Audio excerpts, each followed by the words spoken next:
awa toyaka kaka toyaka na makambo loba so toyeboye, c'est-à-dire que ba nouvelle ezali ba news ezali ya kopesa bino ba oyo baza na koyeba te ba oyo bayebi te makambo ezoleka na mokili. Vraiment na kopesa bino sango oyo ekomeli pasteur na biso congolais na kombo ya Marcelo Tunasi. Oyo azali akomi ex mobile ya Mama Blanche Tunasi. Voilà le loi tiki biso. Biso so toyebi ba rumeur nyonso etambola kati na réseaux sociaux na ba réseaux sociaux nyonso tout oza so toyebi ndenge ba rumeur ezobima na kati ya réseaux sociaux que Mama Blanche Tunasi akufi na pona ba problème ya BBR. BBR c'est-à-dire kokatisa mabumu, kokatisa ba opération quoi. Il y a ko se faire belle hein, kokatisa ba hanche, kokatisa ba bloqueto, ba mabumu, ba mukongo, ba misunya ba cuisse, ba maboko, bon. Tozolo ba biso sur na ba réseaux sociaux ke asali yango ba tuazolo ba soit disons sœur na ye na kombo ya bibi chazolo ba ke non mama pasteur abengaka ya ebisaki ke asali opération au troisième fois ya oyo siko auta ko kende faki balongola ba misuni na maboko ba diminuer ye maboko mais binomoko tokoki koloba ba information wana pété parce que tozaki na besoin ya précision. Biso adoloba makamba lokutati toloba makambo solo na Neymar JRJ TV. Voilà toye koloba na bino ba makambo oyo. Bonjour à tous ces chers internet, ça dépend l'heure à laquelle bozo de la vidéo oyo na mo ina pesi bino bonjour na banji beaucoup na tolobi salam alaikum na America to na London tolobi good morning. Partout bisika ezomi bino na ba mokili mobimba to pesi bino ba mbote na bino ba bonjour na bino nyonso tout. Voilà toye kaka ko expliquer moi muke na tozo pesa tozo nzo tikela bino ba audio bino moko boyoka makambu nini oyo ezoleka na makambu ya ex moi si lelo aza susu moi si ya pasteur Marcelo te akomi ex parce que baza ensemble te moko atiki muninga moko akei na mboka bawei.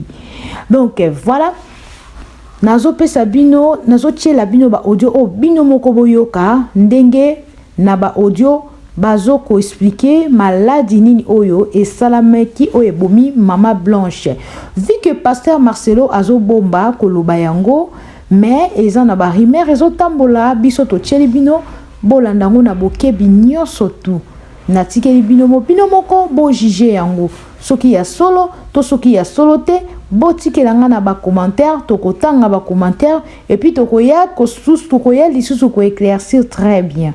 Mais soit disant population lobaki bazelaki pasteur pasteur Tunasi Marcelo aloba yango na discours à salaki dernier discours à salaki pona dernier hommage à moi sinaye ex moi sinaye bon alobaki yango te apesaki cause te ya maladie oyo moi sinaye akufeli alobaki bref que zalaki kaka juste opération.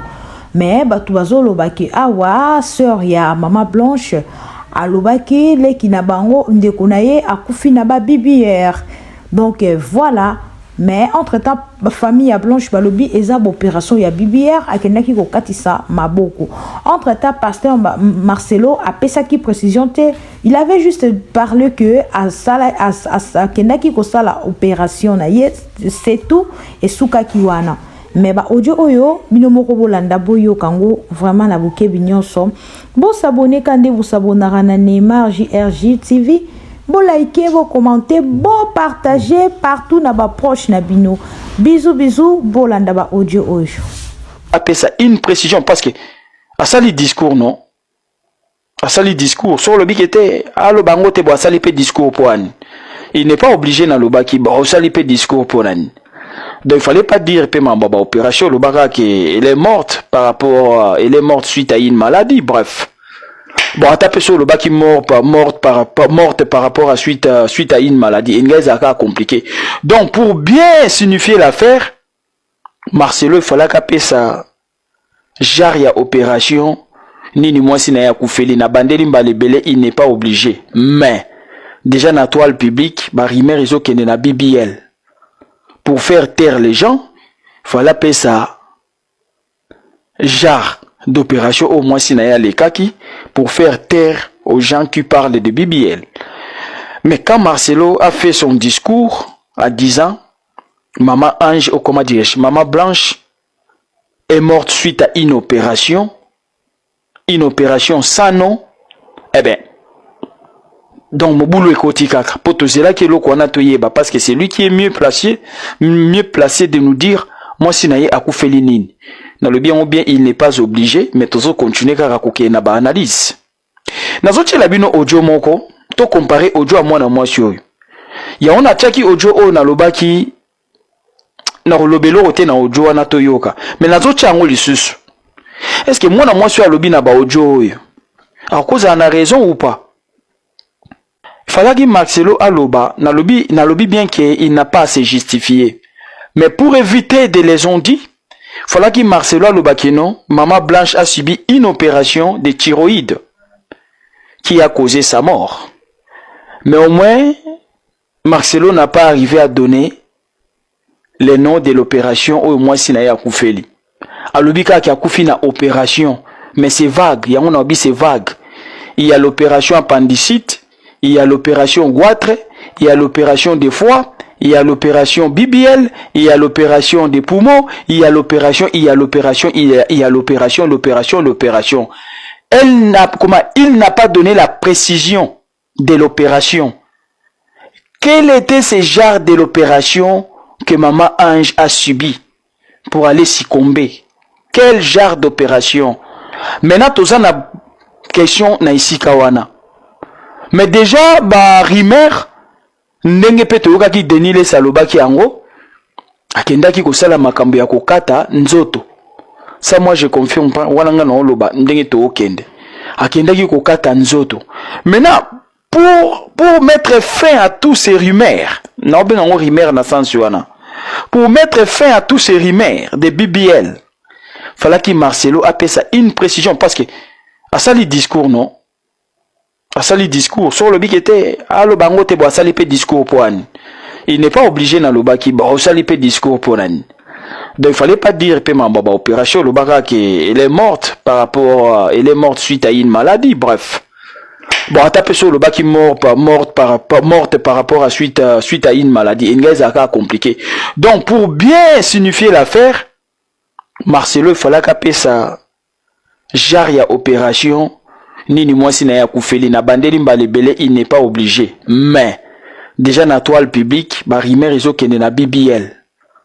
Pour faire taire les gens, il fallait appeler ça genre d'opération au moins si na ya les kaki pour faire taire aux gens qui parlent de BBL. Mais quand Marcelo a fait son discours à 10 ans, Maman Ange, ou comment dirais-je, Maman Blanche est morte suite à une opération sans nom. Eh bien, donc Mobulo Ekoti Kaka, Potozela qui est l'Okwana Toyeba, parce que c'est lui qui est mieux placé de nous dire, moi si naye akufeli nini. Dans le bien ou bien, il n'est pas obligé, mais toujours continuer à raconter na ba analyse. Nazoche la bino audio moko, to comparer audio à moi na moi sur. Ya on a tchaki audio o na lobaki na lobelo rote na audio na toyoka. Mais nazoche ango lisusu. Est-ce que moi na moi sur lobi na ba audio yo? À cause en a raison ou pas? La sœur de Blanche Tunazi confirme le BBL qu'elle est allée faire en Turquie. Car c'est pas la première fois. Elle avait déjà fait plus de 2 fois. Et cette fois-ci, elle est allée faire pour ses bras. Mais malheureusement, elle est restée des dents. Vous savez quoi? Ce n'est pas moi qui le dis, ok? Ce n'est pas moi qui le dis. La vidéo est là. Je suis en train de traduire ce qui se dit en lingala. Je traduis pour vous, pour les personnes qui ne connaissent pas le lingala, qui ne comprennent pas le lingala. Je traduis du lingala vers le français. Kiko les amis, j'espère que vous allez bien. Alors là, je vous reviens avec une autre vidéo. Franchement, moi je ne comprends pas comment les gens font reconnaître les problèmes des familles, les problèmes des couples. Comment vous faites? Je ne comprends pas. En tout cas, moi, ça me dépasse, ça me dépasse. La vidéo, elle est en lingala. Je vais juste traduire. D'accord? Ok, on y va. Écoutons. Sans repos alandi sango mingi asali masoko asali mabele akosalisa taille ekoma fine mbalo akendaki mpona nini o maboko balongolia misumba du nez misu ya maboko ekoma c'est quoi ça tout ça? Et donc elle dit que elle a fait ça régulièrement sans repos. Donc elle est allée refaire ses fesses, ses seins et ensuite sa taille pour qu'elle devienne fine. Cette fois-ci elle est partie pour ses bras. Elle voulait qu'on lui retire certaines graisses des bras parce qu'elle n'était pas contente de voir ses bras étaient gros. Voilà, mais qu'est-ce que c'est? Pourquoi tout ça? On continue. La question c'est que mon bal est exigeant. Non, ça n'a rien à voir. Si mon bal n'a pas mis ça, il n'est pas question que son mari est exigeant ou quoi que ce soit. Non, ça n'a rien à voir. De la manière dont son mari l'adule, la vente, lui jette de fleurs. Lui-même, il sait pourquoi, il connaît le pourquoi. Ngai, il y a 3 ans, grande sœur Naïe, copine Nanga Penza, Bibiche Kandolo. Donc, baza, babotami papa moko me bateseni ba mama. Bibiche Kandolo, Arlette.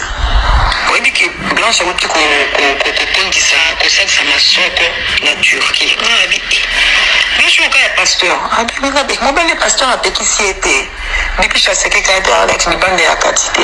Moi, il y a 3 ans, sa grande sœur, Bibiche Kandolo, elles sont de même père, mais de mères différentes. Bibiche Kandolo, ma copine vraiment, elle m'appelle il y a 3 ans pour me dire que voilà, Arlette, tu sais que Blanche est allée refaire ses fesses en Turquie. Et moi, je lui dis, tout ça pour le pasteur. Et son mari, le pasteur, ne lui interdit même pas cela. Il rigole tout simplement, il me dit, l'intérieur, ce n'est pas l'extérieur. Après quelques temps, on dit, Arlette, oui, que moi, je suis sous ça. Taïko, le keto comme un moukier, au moins, le keto comme un moukier, bassin et panzana suko, bassin pour maman, le keto moukier, après ça, assez sous ma belle. On continue. Seulement ma copine là m'appelle encore une fois. Bibiche me dit, Arlette, tu sais que ma soeur est encore repartie en Turquie pour aller refaire cette fois-ci sa taille, pour que sa taille devienne mince, toute petite, mais que les hanches deviennent rondes. Can you imagine? Dernièrement, azoba maboko na yeza minene, azonga maboko ndenge za minene te fois qu'il n'est pas longolé moi ba quelques misunya maboko. Et même dernièrement, elle disait comment elle n'est pas contente de ses bras sont gros, il faudrait qu'on aille lui retirer certaines graisses parce que ses bras sont gros et tout et tout. Mais c'est ça qui l'a emporté. Elle avait fait une fête le vendredi chez elle et le samedi, elle a voyagé. Le pasteur n'a rien dit à la famille. Les membres de famille ont su cela juste à partir des réseaux sociaux parce que, vous savez, maintenant, il y a plusieurs Congolais qui vont à Istanbul, en Turquie, là-bas. Alors, à l'aéroport, ils ont vu comment ils introduisaient le corps de Madame Blanche. C'est à partir de là qu'ils ont su que Blanche était partie. Les Congolais ont vu le pasteur à l'aéroport. Ils sont en train de faire monter le corps de Maman Blanche dans l'avion et c'est là qu'ils ont su. Et c'est comme ça que Bibiche m'a appelé pour me dire que voilà, nous on a appris la nouvelle de Blanche à partir des réseaux sociaux. Ce sont les Congolais qui ont vu le pasteur Marcelo à l'aéroport. Les Congolais ont vu le pasteur Marcelo Tonassi à l'aéroport en train de faire voyager le corps de son épouse pour que ça arrive à Kinshasa nuitamment. Et c'est comme cela que ça a circulé sur les réseaux sociaux. En même temps, pendant qu'elle est en train de faire ces chirurgies-là, elle venait d'accoucher. Son dernier fils, il a, je pense, entre 2 ans et demi par là. Mais c'est quand même encore, il faudrait que ça se repose. Une femme qui vient d'accoucher, par moment, on peut te dire, voilà, avant d'avoir une autre grossesse, il faudra attendre 2 ans ou 3 ans. Si par exemple tu avais accouché par césarienne, par moment on peut te demander d'attendre 4-5 ans. Mais maintenant avec toi, aujourd'hui on te charcute ici, le lendemain on te charcute par là, le surlendemain tu vas accoucher, ce corps qui va aller pourrir sous la terre, ce corps de femme qui a plein de problèmes, toi tu vas rajouter des opérations. Mais pourquoi tout ça? On avait déjà dit au pasteur que son épouse était déjà partie, mais il ne faisait que pleurer, prier pour la résurrection de sa femme. Il semble qu'il a prié pendant plus de 2 heures. Tout ça, il cherchait la résurrection de sa femme. Il a prié pour ressusciter sa femme, mais rien. Il cherchait donc le miracle, quoi. Dans tout ça, c'est Dieu qui a voulu que ça soit ainsi. Marceline, tel que tu l'as dit là, franchement, les gens n'aimaient plus aller chez Blanche, hein. Mais bon, dès que vous y allez, c'est juste les travailleurs qui vont s'occuper de vous. Elle est de l'autre côté, là, il s'assied comme voilà quoi. On vous envoie un travailleur pour vous demander qu'est-ce que vous allez boire, on vous donne à manger. Mais elle, et même dans la fête là, il n'y avait que 3 ou 4 membres de famille. Oh non, arrêtez s'il vous plaît. Je préfère m'arrêter là parce que moi je me demande, vous faites comment avec toutes ces informations là? Et très souvent ce ne sont que des mensonges. Arrêtez s'il vous plaît. Vous cherchez seulement celle. Ah non. Moi, tout ce que je peux comprendre ici, cette sœur-là, soi-disant grande sœur de Blanche, comme ils ne sont pas de même mère, ils ont le même père, mais ils ne sont pas de même mère, sûrement qu'elles ne s'entendaient pas bien, et c'est comme ça qu'elle est en train de sortir tous les secrets de famille. Et ça, c'est pas correct du tout, franchement. Bon, je préfère m'arrêter là. Vous savez quoi? Je répète encore une fois ici, ce n'est pas moi.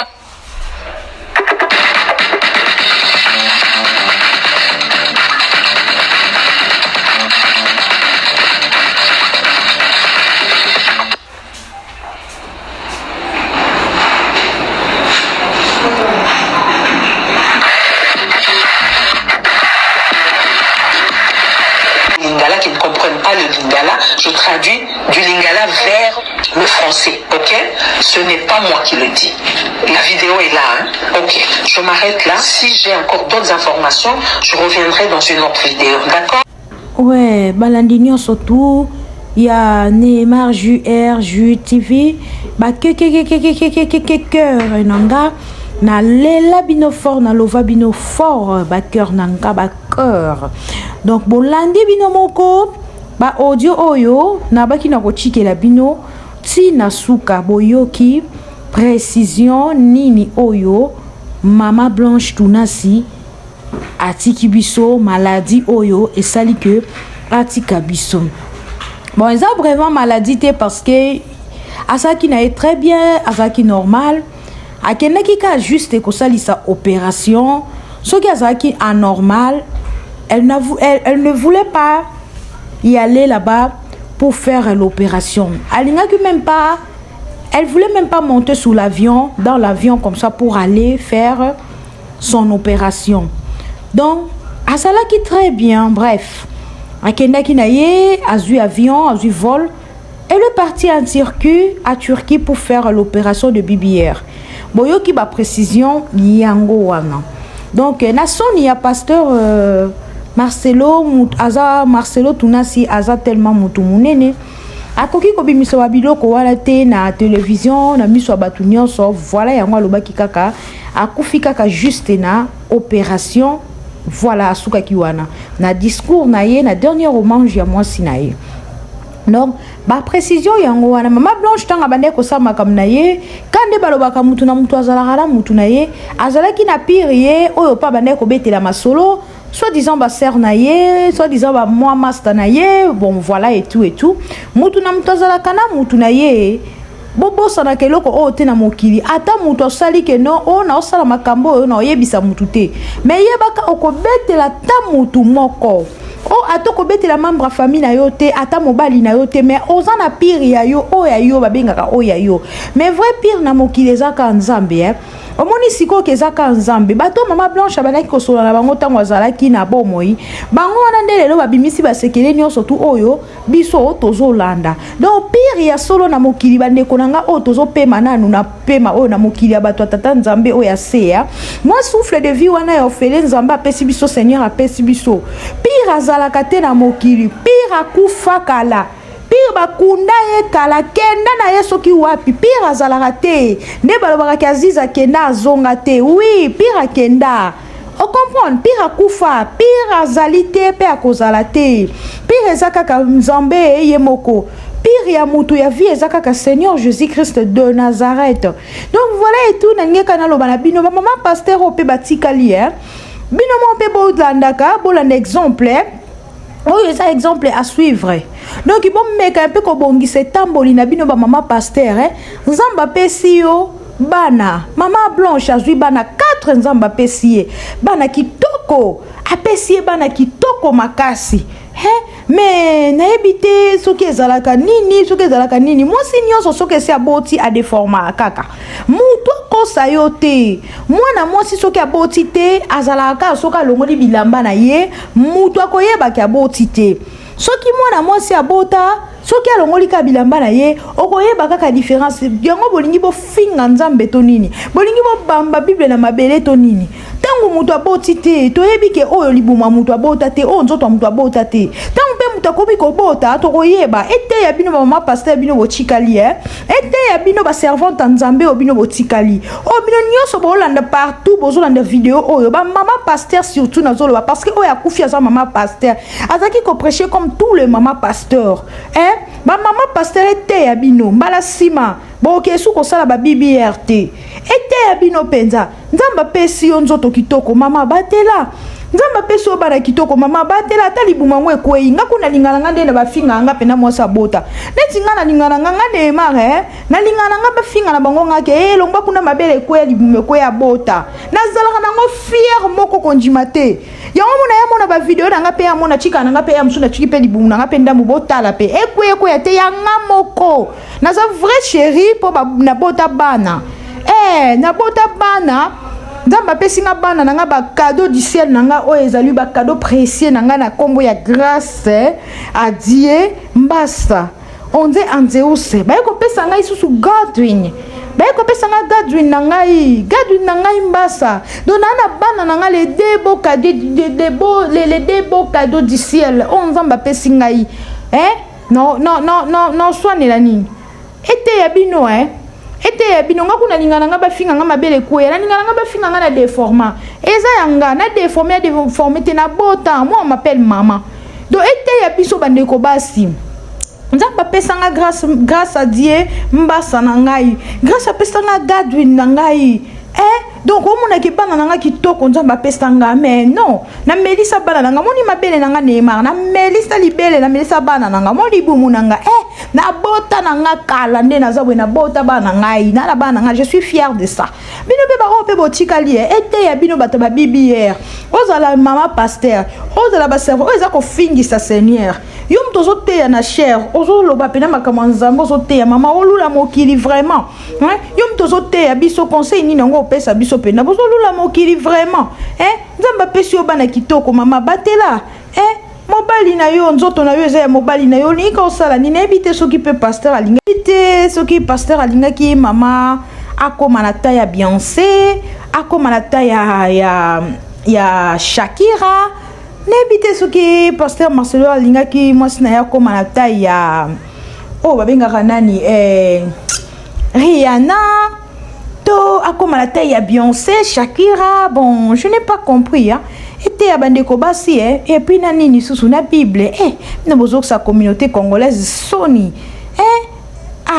non pe a son âme mama pe mana kimia pe mana kimia mbala sima so Yesu na mokili nzamba bandeli mokili Yesu na mokili nzambe en tout cas kosalisa suba BBR wana te parce que eza kitoko te mama c'est pela na nzambe apesi yo ta musu pe nzambe eza frappe nzambe on est toyeba te to comprendre te eza pasi na mawa ete ya biso ba auto chikali ba ma pasteur bozwa conscience botika ba bibière botika ba make up est-ce que na tango akala tango Jésus azaki na moki Jésus akosa moki ba Marie ba Anna ba so donc bazaki zaki na ba Bible to mona ba Esther o bazaki zaki na Bible est-ce que tondo mona pena bango pena bando pa ko ba make up bando kata mabumba ndo kyosesa ba bibière menga na okamwa lelo ekomi na ngoso ndeni nga na comprendre te en tout cas na ebite so mokile komi à l'envers na ebite so to komi na planète nini na zo ebate so to za na Jupiter so to wa planète Terre na zo comprendre te vraiment été abiso wa to chikali bo sala musala nzambe na kina bo solo pe na vérité apesi bo sala musala nzambe na nini vraiment na ligne ya bien parce que nzamba frappe d'une manière d'une autre Dieu frappe donc c'est comme ça neti nga nazanga fier na bota bana nga limekoya mabele koya bo s'abonner kandi bo mesana mino ko s'abonner ba oyanga ba cœur na ngai Neymar JRG bo s'abonner bo liker bo partager ba vidéo na ba proche na bino bisous na linga bino mingi to kutani mbalasima na prochaine émission bye bye.